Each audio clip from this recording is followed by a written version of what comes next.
Namaste bankers, मैं Kanika Sharma SBIPO. I welcome you all to my channel. Hope you all are very good and doing great in your life.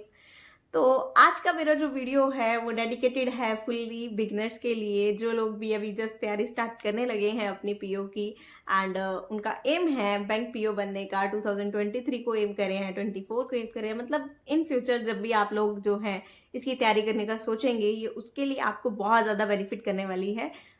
इस video में मैंने truly जो खुद implement करा था strategy, वही स्ट्रेटेजी मैं आप लोगों को बताने वाली हूँ। आई होप कि वो चीज़ आपके लिए भी वर्क करेगी। Let's just start this. अपनी प्रिपरेशन को स्टार्ट करा था ना, तो मैंने कुछ हफ्ता 10 दिन जो है अपने सिर्फ और सिर्फ एक सिलेबस देखने में लगाए थे बैंक एग्जाम के, एंड प्लस जो स्ट्रेटेजीज होती हैं, जो लोग भी बैंक पीओ बने हैं उनकी स्ट्रेटेजीज को बहुत ज़्यादा देखा था, बहुत ज़्यादा। मतलब कि लिटरली मैंने हर एक पर्टिकुलर बंदे का जो भी 2020 से पहले के बैच में पीओ बना था, उसके जितने भी इंटरव्यूज़ हो सकते थे पॉसिबल, वो मैंने ट्राई करे थे देखने की, स्ट्रेटेजीज फाइंड आउट करने की ट्राई करी थी। एंड मोस्ट सिमिलर चीज़ें जो मुझे उन स्ट्रेटेजीज में दिखी थी, वो मैंने अपने लिए सोचा कि यही मेरा रोड मैप हो सकता है। उस अकॉर्डिंगली मैंने क्या करा, एक अपनी पूरी स्ट्रेटेजी को फ्रेम करा कि हाँ, अब मुझे जो है इन लोगों ने अगर इस रास्ते पे चल के इन चीज़ों को फॉलो किया, ये डिफिकल्टीज आई, उन लोगों की गलतियों से मैंने सीखने की ट्राई की। कहते हैं ना कि या तो खुद एक्सपीरियंस कर लो या तो दूसरे के एक्सपीरियंस से सीख लो। तो मैंने सोचा कि अब खुद तो एक्सपीरियंस करना नहीं है, दूसरे के एक्सपीरियंस से ट्राई करते हैं सीखने का। मैंने डेडिकेटेडली हफ्ता 10 दिन जो थे वो कंटिन्यूसली, जो भी टॉपर्स रहे या फिर जिन लोगों ने भी बैंक एग्जाम दिया या जिनको ज़्यादा टाइम लगा, मतलब डिफरेंट तरह के जो थे, मैंने इंटरव्यूज उनके वॉच करे, देखा कि किस तरह की उनकी स्ट्रेटेजी रही, और ये भी ट्राई करा नोट करने का कि कहाँ कहाँ वो वीक पड़े, कहाँ फेल हुए। उस अकॉर्डिंगली मैंने अपनी जो है एक प्रॉपर स्ट्रेटेजी जो थी फ्रेम कर ली थी। उसके बाद जब मैंने अपनी स्ट्रेटेजी हफ्ता 10 दिन में फ्रेम कर ली, उसके बाद मैंने क्या करा, प्रीवियस ईयर के क्वेश्चंस को नोट डाउन करना शुरू करा, देखना शुरू किया, सिर्फ गो थ्रू किया कि अच्छा इस तरह से जो है पैटर्न आया है, और इस तरह से पैटर्न जो है एक लेवल जो है चेंज होता रहा है। और प्रीवियस ईयर के क्वेश्चन से गो थ्रू करने के बाद मैंने एक प्रॉपर अपना जो था माइंड में रोड मैप बना लिया था, एंड एक डायरी पे भी लिख लिया था कि इस तरह से जो है मुझे अपनी पूरी प्रिपरेशन को लेकर के चलना है। मैंने क्वांट का पूरा सिलेबस एक उस पर लिख लिया था, रीजनिंग का पूरा सिलेबस नोट डाउन कर लिया था। अब जब आपने अपना सिलेबस नोट डाउन कर लिया है, तो सबसे पहला काम आपका क्वांट सेक्शन में है कि आपको क्या करना है, कुछ नहीं करना है, सिंसियरली जो टेबल्स होते हैं उनको नोट डाउन कर लीजिए। कहाँ तक के टेबल्स को आपको नोट डाउन करना है ये आपके ऊपर है, कितने आपको टेबल्स जो है कहाँ तक के याद रखने हैं। मैंने 40 तक के टेबल्स करे थे, एंड प्लस प्राइम नंबर्स के जितने टेबल होते थे वो सब मैंने लिख लिए थे एंड उनको याद किया था अच्छे से।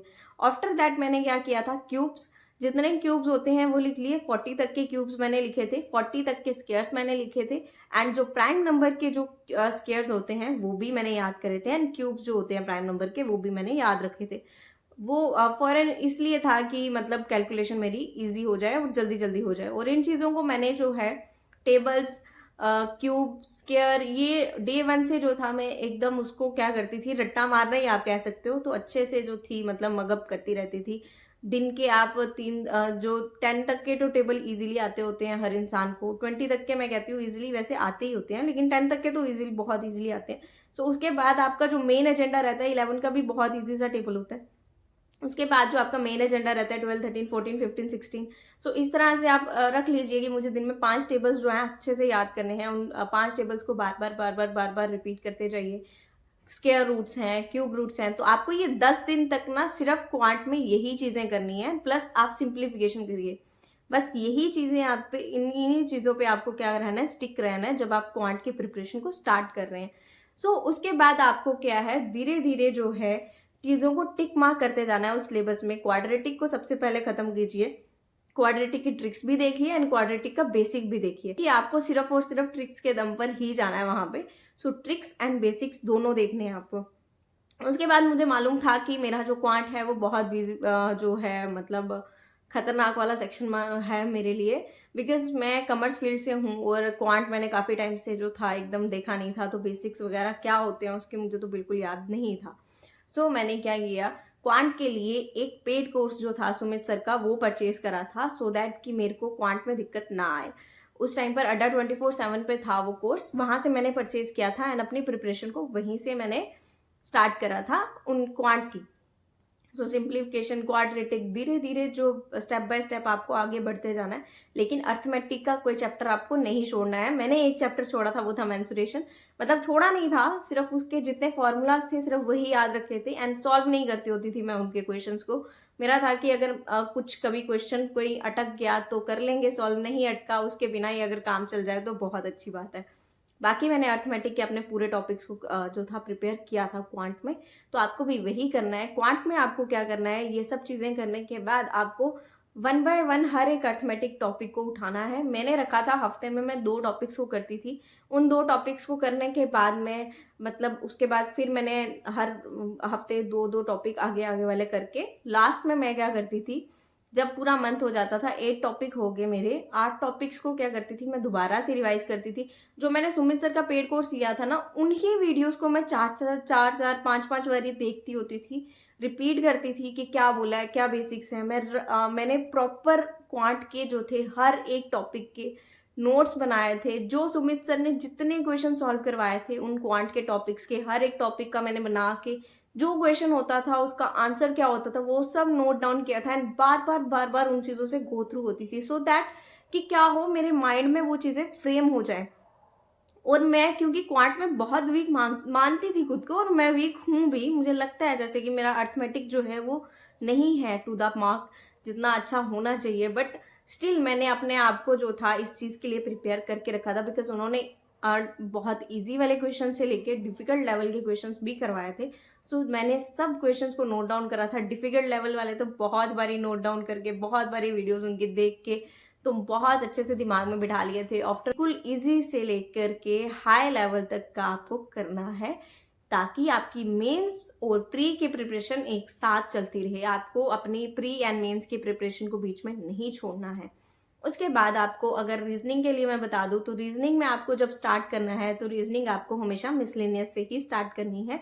मतलब जब आप तैयारी भी करने लगे हैं ना, तो मिसलेनियस से ही आपको अपनी तैयारी को स्टार्ट करना है। सबसे पहले इजी सा टॉपिक उठा लो, डायरेक्शंस का उठा लो। डायरेक्शंस भी अगर आपको मुश्किल लगती हैं तो कोडिंग डिकोडिंग का उठा लो, नहीं तो अल्फा न्यूमेरिक सीरीज वाला उठा लो। सबसे इजी वाले टॉपिक्स को आपको सबसे पहले उठाना है, ताकि वो टॉपिक से आपका क्या होता है धीरे धीरे कॉन्फिडेंस बिल्ड होना शुरू होता है। तो आपको इसी तरह से जब आपने सिलेबस लिखा है ना, तो जब भी आपने स्ट्रेटेजी वॉच करी होगी तो आपको इतना तो पता चल गया होगा बहुत इजी वाला टॉपिक कौन सा है और सबसे ज़्यादा डिफिकल्ट वाला टॉपिक कौन सा है।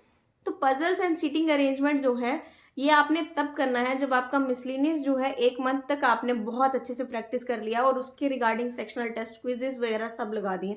उसके बाद आप पजल्स पे आइए एंड पजल्स को पहले अपनी अप्रोच से सॉल्व करिए। आफ्टर दैट देखिए कि सामने वाले ने अगर किसी यूट्यूब पे ही कोई वीडियो पढ़ी है, उस बंदे ने उसी पजल को किस अप्रोच से कराया। रीजनिंग का इस तरह से आपको लेके चलना है, पहले मिसलेनियस एंड आफ्टर दैट आपको क्या करनी है, उनकी पजल्स एंड सिटिंग अरेंजमेंट पे जाना है।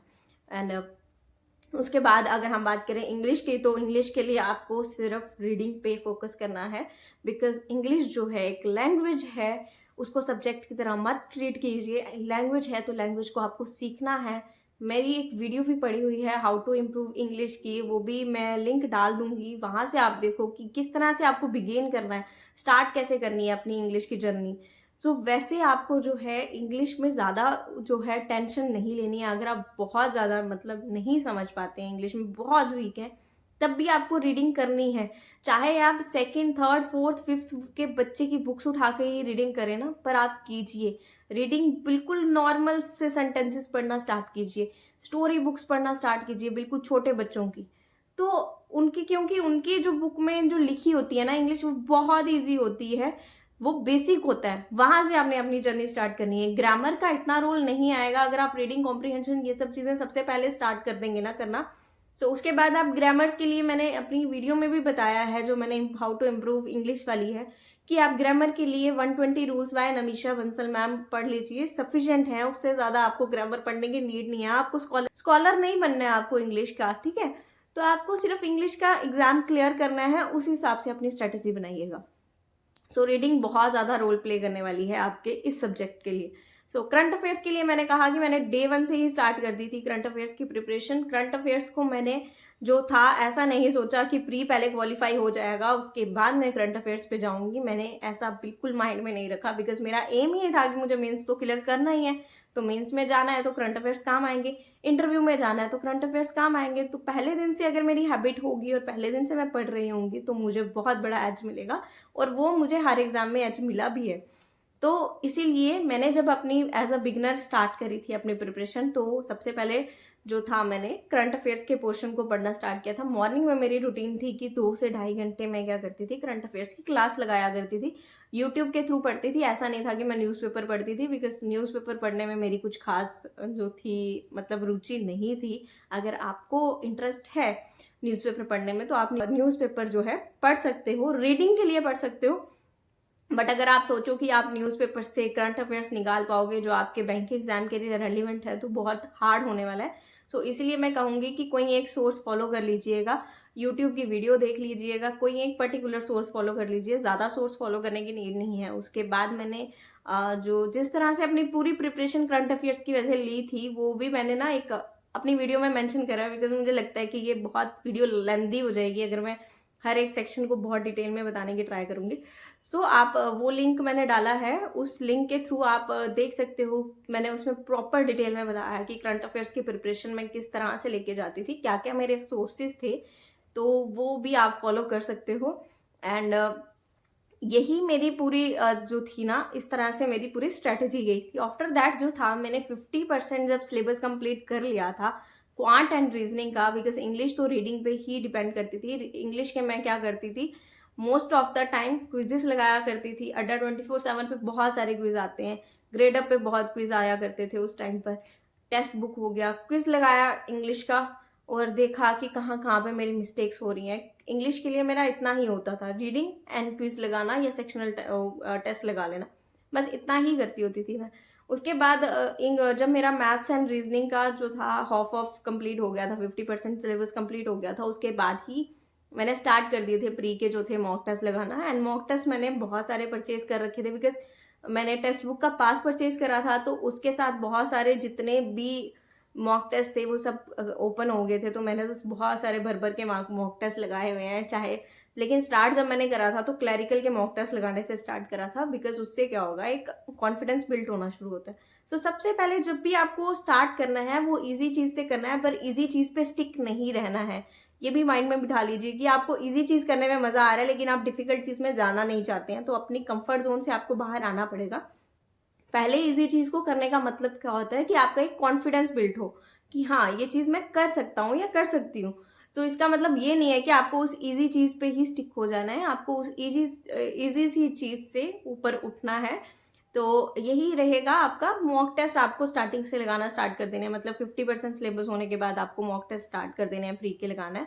एंड मेरा रहता था कि वीक में मैं 2 मॉक टेस्ट लगाया ही करती थी प्री के, एंड उसके बाद उसको एनालाइज किया करती थी प्रॉपरली। जब मेरा पूरा सिलेबस कंप्लीट हो गया था उसके बाद, मतलब मेंस की भी मेरी साथ में ही तैयारी चल रही थी, तो मैंने उसके बाद जो थे एक वीक में जो था 3 से 4 प्री के मॉक टेस्ट लगा लिया करती थी और एक मेंस का मॉक लगाया करती थी मैं। इस तरह से मैं अपनी पूरी प्रिपरेशन को लेकर के जाती थी। मेंस के लिए मैं क्या करती थी, डीआई सॉल्व किया करती थी, हाई लेवल की पजल सॉल्व किया करती थी। सो ये सब मेंस के लिए तो मैं आपको प्रॉपर जो है ना गाइड करूँगी एक डिटेल्ड वीडियो में। बस इसके लिए इतना ही ज्ञान हो कि आपको जो अपनी स्टार्ट करनी है जर्नी वो इस तरह से स्टार्ट करनी है, उसके बाद किस तरह से लेके जानी है वो भी मैं आपको गाइड करती रहूँगी time to time and videos के through. So hope you like this video. Do like, share, comment and subscribe. Thanks for watching.